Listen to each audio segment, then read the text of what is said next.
नमस्कार दोस्तों, मैं हूं विवेक प्रजापति और आप सभी को अपने इस YouTube चैनल पर स्वागत करता हूं, जहां हम स्टॉक मार्केट को बिल्कुल आसान तरीके से समझाते हैं, सिखाते हैं। जी हां, आज की क्लास में हम सीखेंगे एक बहुत ही पावरफुल और भरोसेमंद चार्ट पैटर्न्स के बारे में, जिसका नाम है असेंडिंग ट्रायंगल ब्रेकआउट पैटर्न। ये पैटर्न ना सिर्फ बिगिनर्स के लिए है, बल्कि यह एडवांस ट्रेडर्स के लिए भी एक सिग्नल का काम करता है। तो आज के वीडियो में आप सीखेंगे असेंडिंग ट्रायंगल क्या है, इसे कैसे पहचानेंगे, इसको रियल चार्ट पे आप कैसे देख सकते हैं, इसका एंट्री और एग्जिट स्ट्रेटेजी कैसे होना चाहिए, और सबसे ज़रूरी चीज़ कि इसके पीछे का साइकोलॉजी क्या है। तो चलिए दोस्तों, क्लास को फटाफट से शुरू करते हैं। उससे पहले मैं बता दूं कि ये क्लास नंबर हमारा 123 है, और अब तक आपने हमारी पिछली क्लासेस को नहीं देखे हैं तो आप हमारे चैनल पर जाइए, जहां आपको स्टॉक मार्केट की प्लेलिस्ट बनी हुई मिलेगी। आप वहां से 1 क्लास से लेकर इस क्लास तक की वीडियो को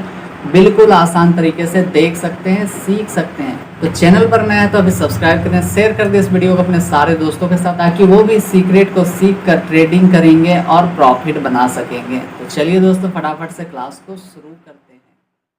तो चलिए दोस्तों, क्लास को फटाफट से शुरू करते हैं। आज की क्लास में हम सीखेंगे ascending triangle breakout candlestick pattern. Ascending triangle क्या होता है? तो असेंडिंग ट्रायंगल एक बुलिश कंटिन्यूएशन पैटर्न होता है, ठीक है। अब इसमें क्या होता है, प्राइस लगातार एक हॉरिजेंटल रेजिस्टेंस लेवल को टच करता है, और हर बार जब भी प्राइस नीचे आता है तो वह हायर लो बनाते हुए जाता है ऊपर, जो अभी हम आगे चार्ट पर बहुत ही आसान तरीके से देखने वाले हैं। तो चलिए आगे देखते हैं। यानी नीचे से बायर की स्ट्रेंथ बढ़ रही होती है। चार्ट पर देखें तो अपर लाइन फ्लैट होती है, रेजिस्टेंस जिसको हम कहते हैं, जो अभी हम बहुत ही आसान तरीके से समझने वाले हैं, और नीचे की लाइन स्लैंट होती है, तो यानी कि हायर लॉज, ठीक है। जब ये दो लाइंस मिलती है तो एक ट्रायंगल शेप बनाती है, ठीक है। अब पैटर्न की पहचान कैसे करें? तो पहचानने के लिए 3 चीज़ों का ध्यान रखना अति आवश्यक है, ठीक है। पहला आपको ध्यान रखना है कि रेजिस्टेंस लेवल एक हॉरिजेंटल लेवल, जिस पर प्राइस कई बार रिजेक्ट हुआ हो, यानी कि बार बार वहीं से प्राइस नीचे आया हो, ठीक है। हायर लोज, हर बार प्राइस नीचे आए वो पिछले लो से ऊपर हो, ठीक है। अब ठीक है, तो दूसरा पॉइंट आपको ये याद रखना। तीसरा पॉइंट, वॉल्यूम जैसे जैसे प्राइस ट्रायंगल के अंदर मूव करता है, वॉल्यूम कम होता जाता है। ब्रेकआउट होने पर वॉल्यूम में शार्प इंक्रीज होते हैं। यह कन्फर्मेशन देता है कि ब्रेकआउट सही है। अब हम बात करेंगे कि ब्रेकआउट कितना % सही होता है, ठीक है। तो आप इस चार्ट पर समझने की कोशिश करना, ठीक है। पहले आपने देखा है कि रेजिस्टेंस लेवल ये है, ठीक है, ये ब्लू वाली लाइन जो ऊपर का है, हॉरिजेंटल सीधा लाइन है, ठीक है। लेकिन असेंडिंग ट्रायंगल पैटर्न हम कैसे पहचानेंगे? तो आप देखेंगे प्राइस बार बार रेजिस्टेंस के पास जा रहा है, और यहाँ पर कौन बैठे हुए हैं? तो हमें सिंपल पता है कि रेजिस्टेंस लेवल पर सेलर बैठे हैं। सेलर क्या करते हैं? मार्केट को नीचे की ओर धकेलते हैं। फिर यहाँ पर कौन एक्टिव हो जाते हैं? तो यहाँ पर बायर्स फिर से एक्टिव हो जाते हैं, और बायर्स फिर से एक कोशिश करते हैं कि मार्केट को ऊपर ले जाए। फिर यहाँ पर सेलर्स एक्टिव होते हैं, फिर सेलर्स कोशिश करते हैं कि मार्केट नीचे जाना चाहिए। तो क्या यहाँ पर बायर्स इतने कमज़ोर है? तो नहीं है ना भैया। यहाँ पर आप देखेंगे क्या बनाते हुए जा रहा है, तो एक हायर लो, ठीक है। तो यहाँ पर फिर से बायर्स एक्टिव हैं, और बायर्स एक्टिव होते हैं तो फिर से प्राइस को क्या करते हैं? रेजिस्टेंस लेवल तक तो लेकर जाते हैं, लेकिन बायर्स इतने ताकतवर हो जाते हैं कि इस रेजिस्टेंस जोन को वो तोड़ देते हैं ऊपर की ओर, और सेलर्स जितने बैठे थे उनका स्टॉप लॉस हिट हो जाता है। फिर आप कैसे समझेंगे कि ब्रेकआउट सही है या फिर गलत है? तो आपको छोटा सा काम करना है। सीधा सीधा जब मार्केट ऊपर निकलेगा, अब सीधा सीधा क्या बात है, ये हमारा रेजिस्टेंस जोन है, अगर सीधा सीधा मार्केट ऐसे निकल जा रहा है ऊपर, तब हम थोड़ा सा वेट करेंगे, क्योंकि हमें पता है 80 से 90% जो ब्रेकआउट होता है वो फेल होता है। तो रियल ब्रेकआउट क्या हो सकता है? तो आपको वेट करना है थोड़ी देर और। किस चीज़ का? तो मार्केट एक बार रिटेस्ट करने ज़रूर आएगा, ठीक है। मार्केट जैसे ही रिटेस्ट करता है और यहाँ पर वॉल्यूम और कंफर्मेशन मिल जाती है आपको, तब आप ऊपर के लिए एंट्री ले सकते हैं। समझ में आया इतनी बात कि मार्केट में जब भी ब्रेकआउट, सीधा सीधा ब्रेकआउट मिले, ऐसे सीधा सीधा अगर मार्केट निकलता है तब हम एंट्री कभी नहीं करेंगे। हमें एंट्री कब करना है? तो मार्केट में हमने तो देखा कि ब्रेकआउट हुआ है, लेकिन प्राइस एक बार और रिटेस्ट करने के लिए इस लाइन पर आएगा, यानी कि रेजिस्टेंस लाइन पर। और जैसे ही ब्रेकआउट होता है तो हमें अच्छे से पता है कि अगर ब्रेकआउट होता है, ठीक है, रेजिस्टेंस लाइन को अगर तोड़ता है मार्केट, तब वह कौन सा लाइन बन जाता है? तो वह एक सपोर्ट का लाइन बन जाता है। अब आप पूछेंगे कि सपोर्ट की लाइन कैसे बन गया? अभी तो आप कह रहे थे ब्रेकआउट और रेजिस्टेंस लाइन है। तो भैया आपको सिंपली पता है, ठीक है, मैं थोड़ा सा और समझाने की कोशिश करता हूँ। आप यहाँ पर देखेंगे कि चलिए यहाँ से मैं एक रेजिस्टेंस लाइन को ड्रॉ करता हूँ, ठीक है। अब मार्केट यहाँ से तो ऊपर गया ही है, तो तब तक ये रेजिस्टेंस ही है ना। जब मार्केट यहाँ तक है तो रेजिस्टेंस की लाइन है। जैसे ही इस लाइन को ब्रेकआउट करता है ऊपर की ओर और नीचे रिटेस्ट करता है और फिर से ऊपर चलना स्टार्ट होता है, तब ये पैटर्न, ठीक है, तब ये कंडीशन में ये लाइन सपोर्ट का लाइन ही तो होता है। अब आप बोलेंगे सपोर्ट कैसे हो गया? तो अगला रेजिस्टेंस तब ऊपर की ओर होगा हमारा, ठीक है। जब यहाँ से प्राइस निकल चुका है ऊपर की ओर तो ऊपर जाएगा, तो ये हमारा तब रेजिस्टेंस हो जाएगा। और ये जो हमारा पुराना रेजिस्टेंस लाइन था अब वो सपोर्ट का लाइन हो गया है, ठीक है। इतनी बात समझ में आई? क्लियर है? कोई भी डाउट से तो आप कमेंट करके पूछ सकते हैं। चलिए अब हम और थोड़ा सा कन्फर्मेशन होंगे कि फिर से देखेंगे ये हमारा रेजिस्टेंस है, ठीक है। प्राइस ने क्या किया? प्राइस ने तो अभी छोड़ ही दो, प्राइस का मतलब ही मत रखो। बस हमें सिंपल आसान भाषा में सीखना है कि जब बायर्स मजबूत होते हैं तो प्राइस को चाहते हैं ऊपर ले जाने के लिए, ठीक है। दूसरे कंडीशन में हमने देखा कि यहाँ पर जैसे ही सेलर्स आते हैं, जैसे ही सेलर्स होते हैं, सेलर्स क्या करते हैं? प्राइस को नीचे की ओर धकेलते तो हैं, लेकिन बायर्स क्या हार मानते हैं? नहीं मानते हैं। फिर बायर्स कोशिश करते हैं ऊपर ले जाने की, ठीक है। फिर यहाँ पर सेलर्स तैयार हैं कि आने दो, मैं देखता हूँ कौन यहाँ से जाता है। फिर क्या करते हो? प्राइस को नीचे की ओर धकेलते हैं।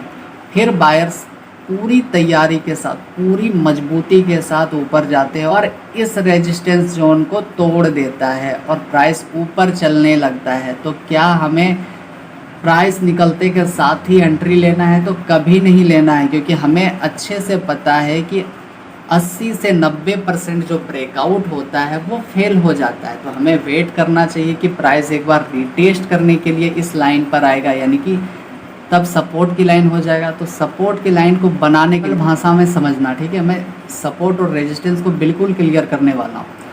अगर पहले से ये रेजिस्टेंस है तो ये प्राइस जब नीचे आएगा यानी कि सपोर्ट लेने आ रहा है, ठीक है। आप यहाँ पर देखना कि जैसे प्राइस तो ऊपर गया है, लेकिन जब नीचे आएगा तो यहाँ पर ये सपोर्ट मिल गया ना, तो इसीलिए इसको सपोर्ट की लाइन तब बोलेंगे, ठीक है। उसके बाद जैसे ही प्राइस निकलता है और वॉल्यूम ज़्यादा हो तब हम एंट्री बनाते हैं ऊपर की ओर, ठीक है। इतनी बात समझ में आई? अब जब ये सपोर्ट का लाइन बन चुका है तो रेजिस्टेंस अगला होगा ऊपर की ओर, जहाँ पर फिर ये जाकर रिटेस्ट करेगा, ठीक है। इतनी बात समझ में आई? बिल्कुल आसान तरीका है समझने का। अब आप यहाँ पर भी देख सकते हैं, तो यहाँ पर आप देखेंगे दो लाइन के बीच मार्केट क्या कर रहा है, बार बार जो है बायर्स कोशिश कर रहे हैं कि लाइन को तोड़ने की, फिर सेलर्स कोशिश करते हैं मार्केट को नीचे धकेल देते हैं, फिर बायर्स एक बार और कोशिश करते हैं, फिर सेलर्स थोड़े से मजबूत होते हैं तो फिर वो मार्केट को नीचे धकेलते हैं। अंत में क्या होता है कि सेलर्स हार जाते हैं और बायर्स मार्केट को ऊपर लेकर जाते हैं, ठीक है। उसके बाद आप देखिए कितना सारा प्रॉफिट बना सकते थे एंट्री करके, ठीक है। यही सिंपल भाषा है समझने का। ये आगे चलें। अब आप चाहें तो जितने भी चार्ट्स में बने और जो मैं बताया हूँ आप चाहें तो यहाँ पर से लिख सकते हैं बिल्कुल आसान तरीके से, ठीक है। तो साइकोलॉजी बिहाइंड असेंडिंग ट्रायंगल, ये पैटर्न के पीछे की सोच बहुत इंटरेस्टिंग होती है। हर बार जब प्राइस रेजिस्टेंस तक आता है सेलर्स उसे नीचे लाने की कोशिश करते हैं, लेकिन बायर्स धीरे धीरे स्ट्रेंथ पकड़ते हैं और हर बार प्राइस को ऊपर ले जाते हैं। एक वक्त ऐसा आता है कि जब सेलर्स हार मान लेते हैं और प्राइस ब्रेकआउट कर जाता है, तो ये होता है बाइंग प्रेशर का एक्सप्लोसिंग, ठीक है। इतनी बात समझ में आई? आगे देखते हैं। अब ब्रेकआउट स्ट्रेटेजी क्या होता है। सबसे इम्पोर्टेंट है कि ब्रेकआउट को ट्रेड करने के लिए एंट्री की तो बात है ना, तो एंट्री कैसे करेंगे, तो जैसे ही प्राइस रेजिस्टेंस के ऊपर क्लोज करे और वॉल्यूम बढ़े वहाँ से आप बाय करें। लेकिन यहाँ पर हम थोड़ा सा चेंज करेंगे कि जैसे ही प्राइस रेजिस्टेंस के ऊपर तो निकले लेकिन तब हमें बाय नहीं करना चाहिए, हमें थोड़ा वेट करना चाहिए रिटेस्ट करके मार्केट अगर ऊपर जाता है तो 70 से 80% चांस है कि वो जो ब्रेकआउट हुआ है वो रियल ब्रेकआउट है। वरना पता चलेगा कि मार्केट यहाँ से तो ऐसे करके ऊपर तो गया था, आपने जैसे ही ख़रीदा सीधा मार्केट में जैसे ही ख़रीदते हैं फिर क्या होता है, मार्केट यहीं से डाउन ट्रेंड में बदल जाएगा। तो इसीलिए आपको थोड़ा वेट करना चाहिए, ठीक है। अब दूसरा नंबर, स्टॉप लॉस। ट्राइंगल के लास्ट हायर लो के नीचे का स्टॉप लॉस रखना है।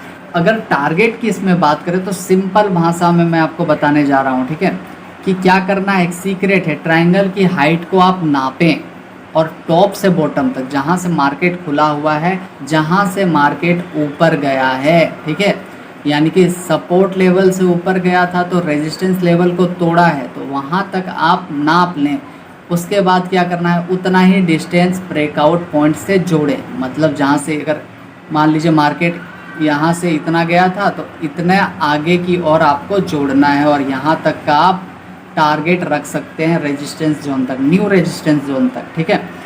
या फिर 1:1, 1:2, 1:3, सॉरी 1:1 नहीं, 1:2 या फिर 1:3 अपने रिस्क के अकॉर्डिंग रखें। चलिए अब एग्जाम्पल की बात करें तो अगर ट्राइंगल की हाइट 50 रुपये है और ब्रेकआउट 500 पर हुआ तो टारगेट होगा 550 रुपये, ठीक है। अब ये 50 रुपये वाला हाइट क्या है तो आप मैं दिखाता हूँ। ये मान लीजिए, चलिए ये हो गया अपना सपोर्ट, ये रेजिस्टेंस, और यहाँ से यहाँ तक का जो हाइट है वो 50 रुपये का है। तो ऊपर के लिए जब आप टारगेट रखने जाएंगे तो याद रखें कि यहाँ का 50 रुपये ही होना चाहिए। इससे ज़्यादा आप करेंगे तो लालची बन जाएंगे, फिर आपका पैसा कोई नहीं बचा सकता है। अब कॉमन मिस्टेक क्या हो सकता है, बिना वॉल्यूम के ब्रेकआउट पर एंट्री मत लें। फेक ब्रेकआउट से बचने के लिए कैंडल का क्लोजिंग प्राइस देखना ज़रूरी है और दूसरा मार्केट का रिटेस्ट करना बहुत ज़रूरी है, ठीक है। यहाँ पर मैं लिखा नहीं हूँ पर आप अपने नोटबुक में उतार लेना। तीसरा क्या हो सकता है, स्टॉप लॉस हमेशा रखना है, बिना स्टॉप लॉस का ट्रेडिंग नहीं करना है। चलिए फाइनल टिप्स क्या हो सकता है, असेंडिंग ट्राइंगल एक पावरफुल बुलिश पैटर्न है। Flat resistance, higher low, buyer का प्रेशर बढ़ता है। वॉल्यूम के साथ ब्रेकआउट सबसे स्ट्रॉन्ग माना जाता है। सही एंट्री और स्टॉप लॉस स्ट्रैटेजी से आपको अच्छे रिटर्न्स मिल सकते हैं, यानी कि प्रॉफिट बना सकते हैं। तो हम कल इसी का दूसरा यानी कि इसी का भाई को लेकर आने वाले हैं, डिसेंडिंग ट्राइंगल कैंडलस्टिक पैटर्न, ठीक है। एक ही दिन में मैं ऐड नहीं किया इसलिए क्योंकि थोड़ा सा दिमाग घूम जाता, फिर आपको समझ में नहीं आता कि क्या बता रहे हो, इसलिए एक दिन में एक ही सीखो, पर अच्छे से सीखना बहुत ज़रूरी है। तो प्लीज़ दोस्तों कमेंट करके बताएं कि क्लास कैसा लगा, और आज के लिए इतना ही है। हम मिलते हैं आप सभी से अगली क्लास में। और जिन भाई बहन को वीडियो पसंद आ रही है प्लीज़ जितना हो सके शेयर करें, सब्सक्राइब करें और सपोर्ट करें। तो चलिए हम मिलते हैं आप सभी से अगली क्लास में, तब तक के लिए आप सब अपना ध्यान रखें और आप सभी का बहुत बहुत धन्यवाद। और प्लीज़ रिवीजन करते रहें, नोट्स बनाते रहें और चार्ट को पढ़ते रहें। अपना ध्यान रखें, बाय बाय।